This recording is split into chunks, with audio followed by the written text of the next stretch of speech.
The Last Acre. My father hid this story, but now it's mine to tell.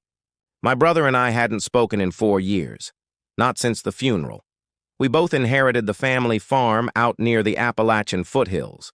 50 acres, a run-down house, and a barn full of rust. I moved to the city. He stayed. We never agreed on what should happen next. He said it was home. I said it was baggage. Last week, I got a call from his wife. "He's not well," she said. "He won't tell me what's going on, but he keeps asking for you." So, I went back. I arrived just before sunset. The fields were overgrown, fences, sagging, but the smell was the same. Earthy, warm, familiar in a way that caught me off guard. The porch creaked under my boots as I knocked.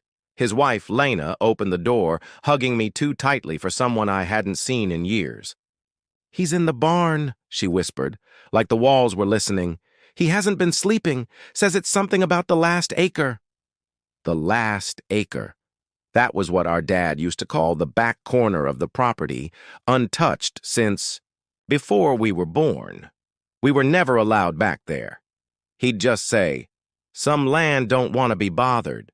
It sounded like superstition when I was a kid. Now it sounded like a distraction. I found my brother in the barn, sitting on the tractor like he was waiting for something to start moving again. He looked older than he should have, gray in his beard, eyes tired. He didn't get up. "Hey," I said. "You came?" he said. "Didn't think you would." I shrugged. "Didn't think I would either." We stood in silence for a bit.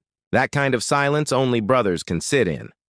Comfortable but heavy, like a drawer full of letters you never read. Finally, he said, "There's something I need to show you." He led me across the fields, past the old hay shed and the dried-out creek.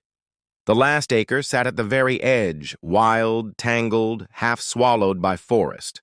He stopped at the edge of it and pointed. "Found it clearing brush last week," he said. "There's something buried here." "What kind of something?" He didn't answer, just dropped to his knees and started digging.